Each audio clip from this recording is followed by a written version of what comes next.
মণ্ডলতে আমি এজন নতুনকৈ ভগৱানক প্ৰতিষ্ঠা কৰিছোঁ, এজনক গুৰু হিচাপে আসনত প্ৰতিষ্ঠা কৰিছোঁ। আমি সকলোৱে জানো আৰু অলপ দিনৰ আগতে আমাৰ মাজৰ পৰা যিজন ব্যক্তি আঁতৰ হৈ গৈছিল, সেই জুবিন গাৰ্গদেৱক আমি ভগৱান হিচাপে প্ৰতিষ্ঠা কৰি ভগৱান ৰূপে নামাকৰণ কৰি তেওঁৰ শ্মশান বৈকুণ্ঠস্থলীলৈ পৰিৱৰ্তন কৰি নাম গুণেৰে পূৰ্ণ হৈ আছে। সেইদিনাখনি মোবাইলত দেখিলোঁ আমাৰ গুৰু তিনিজনা, প্ৰথম শ্ৰীমন্ত শংকৰদেৱ, দ্বিতীয় মাধৱদেৱ, তৃতীয় লিখিছে জুবিন গাৰ্গদেৱ। অৰ্থাৎ গুৰু আৰু ভগৱান হিচাপে তেওঁলোকে প্ৰতিষ্ঠা কৰিলে। কিয় কৰিলে? কিয় কৰিলেতো অকণমান ক'ব বিচাৰিছোঁ আজি মোৰ এই পবিত্ৰ দিৱসত।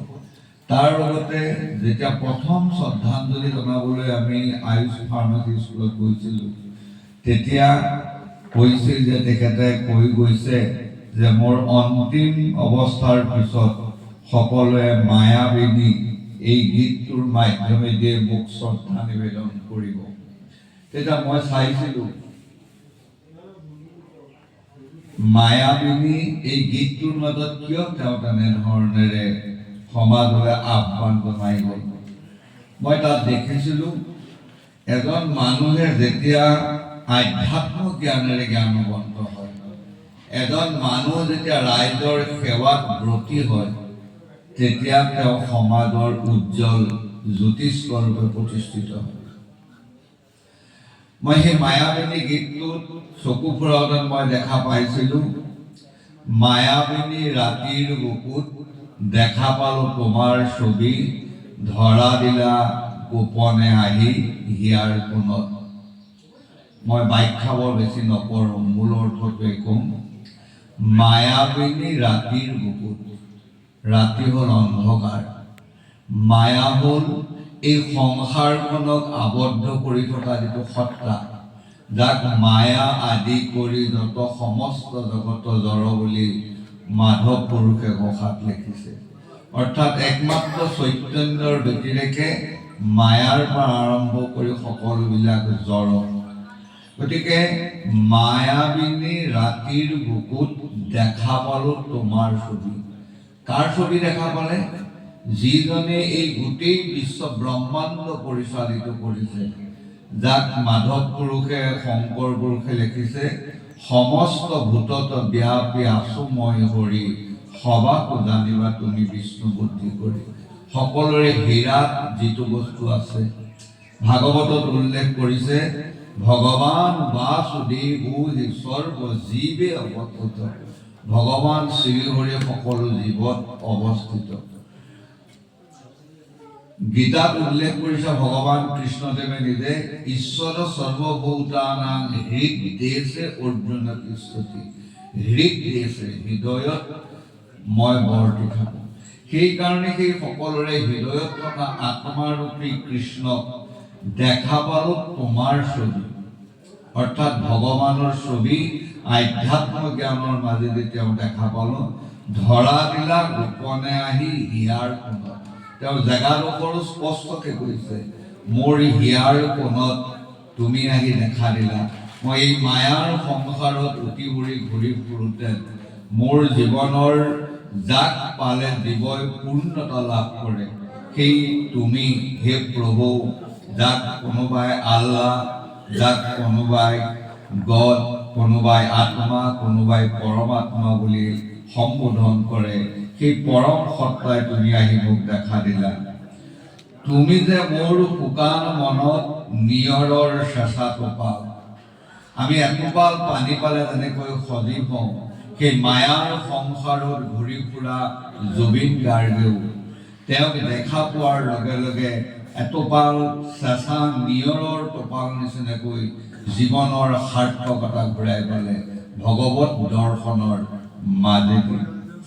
নামি অহা ৰ'দৰে নৈ মোৰ দেহৰ প্ৰতি পুৱা। নামি অহা ৰ'দৰে নৈ, ৰ'দ হ'ল জ্ঞানৰ প্ৰতীক, পোহৰৰ প্ৰতীক। ভগৱান যেতিয়া আমাৰ হৃদয়ত প্ৰতিষ্ঠিত হয়, প্ৰতিষ্ঠিত হোৱাৰ লগে লগে আমাৰ অন্তৰত জ্ঞান জাগৃত হয়। সেইকাৰণে গাৰ্গদেৱে ৰ'দৰ নৈ নাথাকে, কিন্তু জ্ঞানৰ নৈ হিচাপে তেওঁ কৈছে, তুমি মোৰ অন্তৰত জাগৃত হোৱাৰ লগে লগে তুমি মোৰ অন্তৰত থকা অজ্ঞানতা দূৰ হৈ জ্ঞান প্ৰবাহিত হৈ মোক আনন্দবৰ্ধন কৰিলা। মোৰ দেহত প্ৰতিপুৱা ধুমুহাৰ সতে মোৰ বহু যুগৰে নাচন, এন্ধাৰো সঁচা মোৰ বহু দিনৰ আপোন, নিজানৰ গান মোৰ শেষ হ'ব ভাবো তোমাৰ বুকু। কি সুন্দৰ ৰূপত তাৰাই বৰ্ণনা কৰিছে। মোৰ দেহত প্ৰতিপুৱা ধুমুহাৰ সতে মোৰ বহু যুগৰ নাচন। মই ৰাতিপুৱা যেতিয়া নিদ্ৰা ত্যাগ কৰোঁ, তেতিয়াই মোক চাৰিওফালৰ পৰা মায়াই বেৰি ধৰে, যাৰ প্ৰভাৱত মই তোমাক চিন্তা কৰিবলৈ সময় নাপাওঁ। এই মায়াৰ প্ৰহেলিকা যেতিয়ালৈকে মই আঁতৰিব নোৱাৰিম, তেতিয়ালৈকে মোৰ জীৱনৰ সাৰ্থকতা নাহিব। ধুমুহাৰ সতে মোৰ বহু যুগৰে নাচোন, এন্ধাৰো সঁচা মোৰ বহু দিনৰ আপোন। ধুমুহাত যেনেকৈ মই মায়াত পৰিছোঁ, অজ্ঞান আন্ধাৰ মোৰ তেনেদৰে সংসাৰত মোৰ নিজৰ জীৱনৰ গতিপথ নিৰ্ণয় কৰিবলৈ যাওঁতে বহু অশান্তি দিছে। এয়া মোৰ এদিনৰ নহয়, জন্মদিনাই মই ভগৱত চিন্তা হেৰুৱাই কান্দিছিলোঁ, আৰু তাৰপিছত মাতৃ স্তনপানেৰে মায়াৰ পাশত আবদ্ধ হৈ মই এনেধৰণেৰে বিপদত পৰিছিলোঁ। শেষ হ'ব ভাবো তোমাৰ বুকুত। মই যেতিয়া জীৱনৰ শেষ হ'ম, তেতিয়া মই মানৱ জীৱনৰ লক্ষ্য হ'ল পুনঃ জন্ম ন বিদ্যতে। মানুহে যাতে পুনৰ আকৌ জন্ম মৃত্যু বিৱৰ্তনলৈ নাহে, তাৰ কাৰণে আমি যাব লাগিব প্ৰভুৰ সান্নিধ্যলৈ, যাক শংকৰদেৱৰ ভাষাত মুক্তি নামেৰে অভিহিত কৰিছে। গতিকে মোৰ জীৱনৰ শেষ তোমাৰ বুকুত, অৰ্থাৎ ভগৱানৰ বুকুত মই বিলীন হৈ যাম। এনে আধ্যাত্মিকতাৰে গাৰ্গদেৱে নিজৰ জীৱনক আধ্যাত্মৰ ওপৰত প্ৰতিষ্ঠা কৰাৰ কাৰণে আমি তেওঁক ভগৱানৰ সান্নিধ্যলৈ লৈ গৈ ভগৱান ৰূপত প্ৰতিষ্ঠা কৰিলোঁ। তেওঁ এনে আমাক জ্ঞান প্ৰদান দিয়াৰ কাৰণে কাৰোবাৰ অন্তৰত শংকৰ মাধৱৰ লগত সম পৰ্যায়েৰে গুৰু হিচাপে প্ৰতিষ্ঠা কৰিলে। প্ৰতি শৰতৰ প্ৰভাতী ফুলে ক'ব তোমাকেই মোৰ কথা, মই প্ৰত্যেক দিনাই তোমাৰ চৰণত অৰ্পণ কৰিম এটি গীতৰূপী পুষ্প কিংবা বৃক্ষৰূপী পুষ্প, আৰু সেই পুষ্পই তোমাৰ গুণ কীৰ্তনেৰে তোমাক মোৰ বিষয়ে জনাব। প্ৰতি মেঘালী নিশা জনে ক'ব তোমাৰেই মোৰ ব্যথা, প্ৰতিটো চন্দ্ৰৰ কিৰণে তোমাক সন্ধ্যাৰ লগে লগে মোৰ জীৱনৰ কি ব্যথা, মই এই মায়াৰ পাশৰ পৰা উদ্ধাৰ হ'বলৈ কেনেধৰণে জীৱনক লৈ গৈছোঁ, সেই সকলো কথা তোমাক প্ৰদান কৰিব মেঘালী নিশাৰ জোনে। শৰতৰ জোন অতি উজ্জ্বল, তেনে জোনে তোমাক বৰ্ণনা কৰিব মোৰ জীৱনৰ গতি। এনেধৰণেৰে সেই জুবিন গাৰ্গদেৱে তেওঁ আধ্যাত্মিক গুৰুৰূপে আমাৰ মাজত জ্ঞান প্ৰদান কৰাৰ কাৰণে আমি আজি তেওঁক ভগৱানৰ পৰা গুৰুৰ লগত সমপৰ্যায় দিছোঁ। আৰু এটা কৰিছিলোঁ পৰীক্ষিতৰ পৰা, কিন্তু পৰীক্ষিতে যিদিনাখনলৈকে মৃগয়ালৈ গৈ শৃংগীমুনিৰ ক্ষীৰত সৰ্প দিয়া দিছিল, সেইদিনালৈকে মহান হোৱা নাছিল।